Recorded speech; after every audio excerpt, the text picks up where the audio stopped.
Hello everyone and welcome to this month's video. I'm KM Weiland. I run the writing website helpingwritersbecomeauthors.com, and today I want to talk about a very important topic, and that is learning how to trust yourself as an artist rather than relying too much on other people's advice. This is a question that I receive in one form or another quite frequently from writers, particularly writers who are just starting out and are trying to find that balance of honoring their own creativity and their own creative instinct, and which probably is quite strong or they wouldn't be interested in, creating art and writing stories, and balancing that against the need to learn and to understand the techniques and the tenets of the craft, as well as, the very common bit of advice, which is basically just seek advice, that you need to, seek resources that can help you understand writing. Now, I say often that writing a novel is an extremely complex art form. Really creating any type of story, whether it's a screenplay or whatever else, writing a story is a very complex art form. There are so many techniques and skills involved in this that you have to master if you're going to pull off the whole. Understanding story theory, understanding the shape of story, character arc, story structure, plot, that's part of it. But then you also have to learn how to execute those techniques, how to write good dialogue, how to write good prose, just spelling, punctuation, grammar is a foundation for all of this. And then just the little nuances of bringing characters to life, writing prose that's entertaining and interesting and makes sense to readers. And that's just the tip of the iceberg. There's just so many little skill sets that go to make up the big skill set of being able to write a successful novel or a successful screenplay or something else. There is a lot to learn, and I think when you first start out, when you get into writing and you have a story idea, maybe you've been writing stories in one way or another for quite a while, as I was before I started getting serious and started realizing oh, there's stuff to learn here. You don't just do it instinctively. There's actually technique and people who can guide you and help you figure out all this stuff that you've been struggling with and that seems really hard, and help you understand why doesn't my prose or my story look quite like the ones that I'm reading and that I want it to look like? The information is out there and it's fabulous. I clearly remember the first day I don't know how old I was, late teens probably, and I was just, rambling around the library and I found the writing section, and there were actual books that taught you how to write fiction. And it was just a revelation to me, and I just gobbled it up and it was so exciting. But I think from there, it can be really easy to get into a place where you just feel overwhelmed by all the information because, again, complex skill set, there's just so much to learn. And it can be very easy to feel like, your brain's going to explode in a not good way because there's just so much information to take in and integrate just so you can write a chapter in your story. There has to be a balance between being willing to learn, being able to recognize your own ignorance and that there's stuff to learn and that there are people out there who can help you learn it, versus feeling so overwhelmed by having to take in all the information or having to follow somebody else's rules that you end up feeling like you've lost touch with your inner artist, kind of with your own inner compass of, how to write stories, your own inner story knowledge. Now, I always say, as I talk about in many different aspects of what I teach and what I talk about, is that story really, what is story? Story is just a reflection back to us of specifically of our arcs of psychological transformation and the rest of real life as well. It's just a mirror of life. So inherently, story is something that every human has an innate understanding of, right? Nobody has to tell you what a story is. Deep in your heart and your gut, what a story is. Particularly if you're drawn to writing a story, number one, you're probably deeply immersed in fiction yourself. You watch movies, you read books, and you've, just learned by osmosis what that looks like on a more intricate level. You come to it with an innate knowledge, and it's important to recognize that. I always tell people, trust your writing gut, right? When you're writing something and it feels really good or it doesn't feel good, trust that. You may not understand what it's telling you specifically, but there's a truth in what you're experiencing in that. And it's important as you're going through maybe that early process of learning lots of stuff and learning from other people and kind of hearing their voice in your head, whether it's mine or some other writing instructor or whatever, or your peers, as you're trading critiques or engaging with beta readers, to not get lost in the voices that you're hearing to the point that you forget your own, right? Your own innate and very accurate sense of story. Now, again, this is not to say that, this innate gut knowledge and instinct of what is story and what makes a good story translates into the ability to do it, right? It doesn't always translate into the mental realm. We have to gain a certain consciousness around what our instincts are telling us so that we can bring mastery to the techniques. I particularly believe that it's really one of the most important things to help in finding your balance in a situation like this, or anything really, is understanding where you are in the context, right? Context, if you understand the big picture and the more information you gain on that, then the better you can understand where you're at, and therefore what questions you're actually facing and what answers you need to be able to execute your story in the way that you want. And one of the models that I particularly have found helpful in my own life is, I think this originated as an Arabic proverb, but it's the 4 stages of growth. And it's where you start out not knowing that you don't know. And then as you progress through this, state of complete ignorance, basically where you think you know when really you do know nothing. You progress from the state of not knowing that you don't know to knowing that you don't know, which is arguably the most powerful place to be. Because from here, you can move into this place of curiosity and learning and just, gathering information that's extremely helpful. And then you move on to not knowing that you know. So you've gained enough information and context that you have shortened the gap, right, between your gut knowledge instinct and your mental knowledge, so that they're both aligned and they actually are pulling in sync. But you still haven't quite gained an awareness around that fact. And then from there, you move on to mastery, which is knowing that you know, right?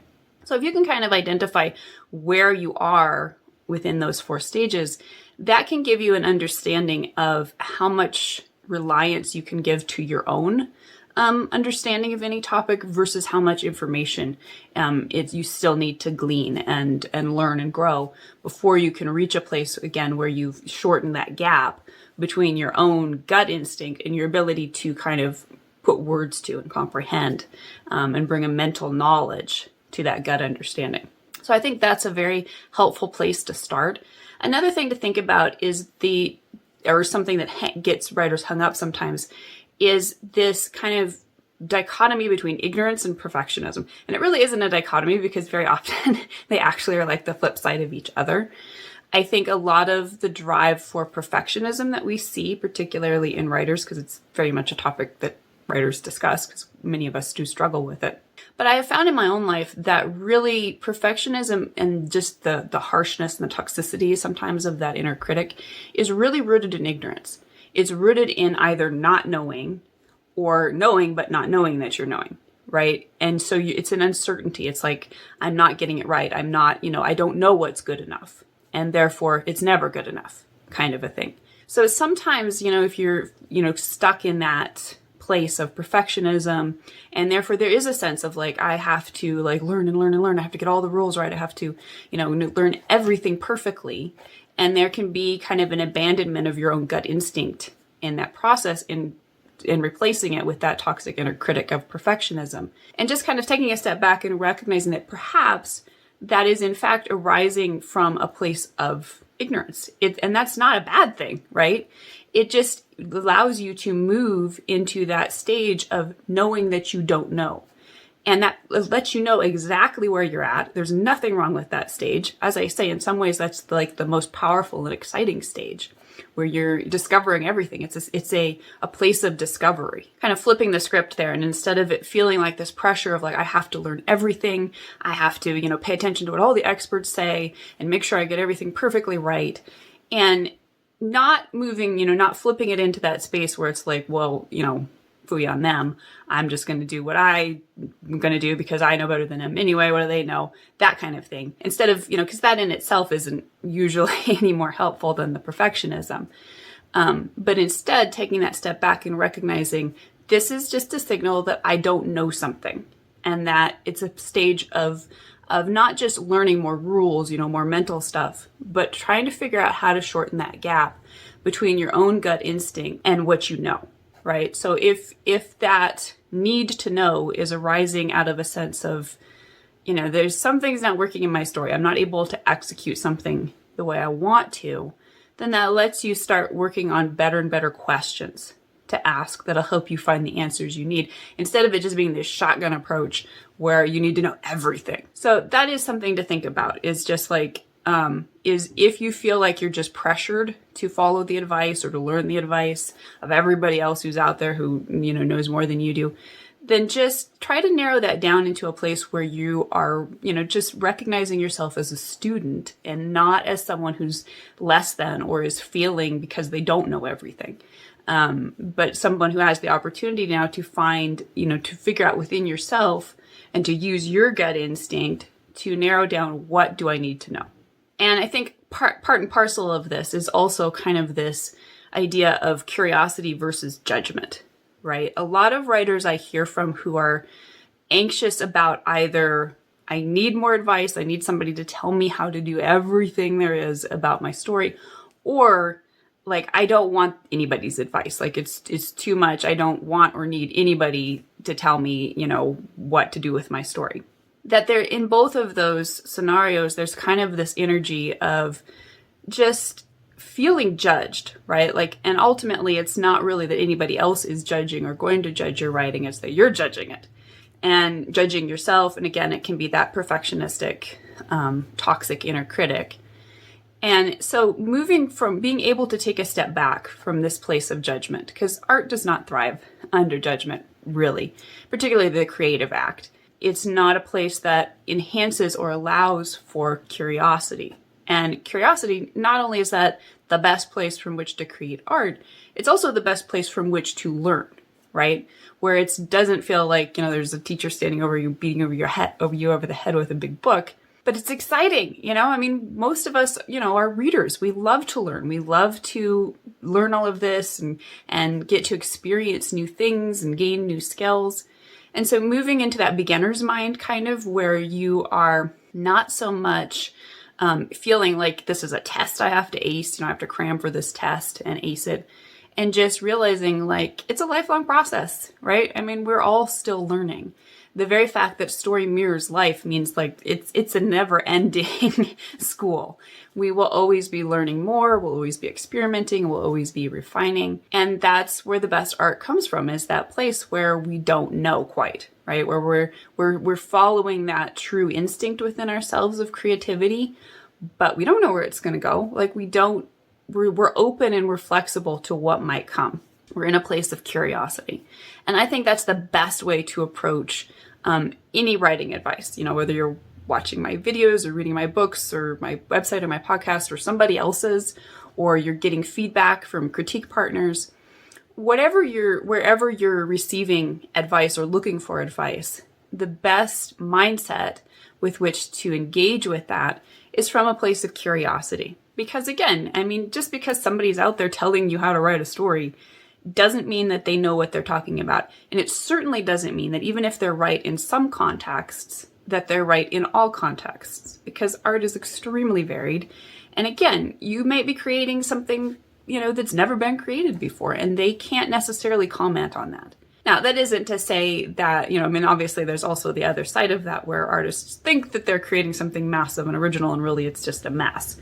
So again, it's that balance kind of humility and curiosity, of recognizing maybe where you are within the stages of growth, what you don't know, and therefore what you need to know, but approaching what you don't know with curiosity, and approaching people and advice and teachers with curiosity. What do they have to teach me? Rather than being in kind of this submissive mindset of like, they have all the answers and I need them, which, can either, like I say, put you in kind of the submissive place of wanting them to tell you what to do, Or this kind of, the flip side of that, which is like, I don't want anybody to tell me what to do, therefore I don't want any advice kind of a thing, which also ultimately isn't helpful. So again, I think context is extremely valuable in understanding, what you need to know, why you want to know it, what you're going to do with it. And the only way to gain context really is to, go out and gather lots of information, right? Context is like the broad field, the map. And then you get the little point that says you are here, right? If this is your context and it says you are here, you don't really know where you're at, right? But the bigger your map and the bigger your context, the more sense it makes when it says you are here. The only way to gain that, is to explore, is to go on these discovery trips, and to learn all you can. And there is a period, again, it's ongoing to some degree, but particularly in the beginning where, maybe you don't know anything and you're just reading everything you can, watching everything you can, whether that's, videos like this that are from people who have advice to offer, or it's from, fellow writers who are offering you specific critiques, or it's just really immersing yourself in the art form, in novels, in movies, and studying, what they're doing, what's working, why does this work? And particularly, what has honestly been the single most helpful thing for me in my journey of discovery has been studying books and movies and paying attention to my own reactions. What is my gut reaction to whatever I'm experiencing in this story, whether it's good or whether it's bad, and why? Why did this work so well? Why did I think this was such an amazing story? Why did this affect me so deeply? Or why did this make me so mad, right? Why did this totally not work for me? And, really getting, paying attention to that and fine-tuning that not only helps you learn story by osmosis, and not only helps you shorten that gap between your gut instinct, your gut knowing, and your head, your mental knowledge. It's a way to really learn to trust your own instincts and to hone your own instincts so that at a certain point, you're not as dependent on other people telling you stuff in order to broaden your context, right? You're able to create your own little cosmology of story, basically, right? Where you understand, you can say, oh yeah, that was that technique from that story, and I learned why that did or didn't work. And then, of course, there's the practice, right? You start putting it into practice in your own stories, writing it, which is a whole nother ballgame. You think you understand something, and then you try to execute it within your own stories, and you realize there's so many more layers to it. And doing that and bringing the experiential aspect into it is the quickest, well, I won't say the quickest, because again, it is a process, but it is the most efficient and the most effective way of really getting to a place where you do know and you do understand, and therefore you can trust your own advice. And more than that, then when you go out and you're encountering information or advice from other people, you can also trust your reaction to that. You can look at that and say, well, that doesn't resonate with me, so I'm going to reject that. And trust yourself to do that. Like, I am trustworthy. I have the authority to be able to say, no, that's not what I want to do with my art. And vice versa. Like, wow, that's great. That is such an insight. Like, I had never seen it that way. And claiming that. And in a way that becomes yours, right? It's not their insight anymore. When you have that reaction to something, that's something that I do a lot in my teaching is I don't teach something unless what I call it's like it's from the inside out. The information comes in, but it has to be metabolized. It has to be digested until it's your own, right? You have your own understanding of it. And when you do that, I'm going to say it was Socrates who said something along the lines of, when you have that feeling and you experience that insight, it's not like you're learning something new. That's not what it feels like. It feels like you're remembering something you always knew. It's just that flash of recognition almost of just like, yes, this is true. This makes sense. And that's what you're looking for. Because when you can experience that, particularly in a physical reaction within your body, then you know that it's yours, right? You can trust that. That is the essence of your gut instinct responding to something. So I think there's so much to this, as there always is. But I think foundationally, I just want to say that it's really important for artists to trust themselves. It's equally important to be humble, to be curious, to, read widely, to study, to be willing to be a student before you can be a master, right? And however long that may take. I mean, for some of us, that's a lifetime's journey, right? We may never get there. But again, as is often said, it's, and I think this is really true about art, that it's more about the journey than the destination. Kind of related to this, I really like Anne Lamott's quote where she says, being published isn't all it's cracked up to be, but writing is. And I think that that's pointing to the same thing of reaching some endpoint where you know everything, or you've written the perfect book.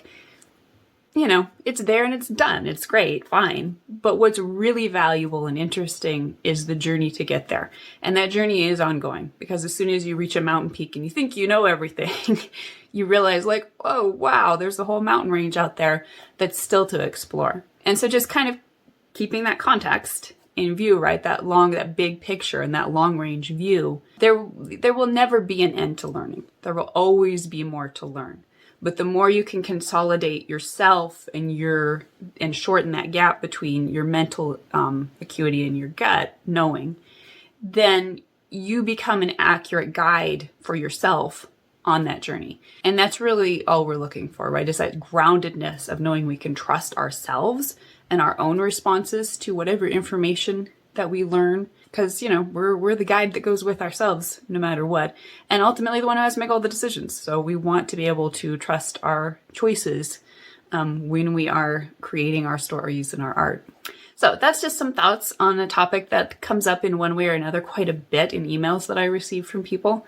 So I hope those thoughts were helpful. Again, as always, if you'd like to stay in touch with the work I do a weekly in-depth post and podcast on my website, helpingwritersbecomeauthors.com, every week, so you can keep up to date with that in between the videos. And the best way to do that is to sign up for my mailing list at helpingwritersbecomeauthors.com/mailing list. I'll leave a link down below on YouTube. And you can also hang out with me on Instagram at author KM Weiland, where I post quotes and insights and epiphanies and just some fun stuff that I really don't post anywhere else. So I will see you again in the next video. And until then, happy writing.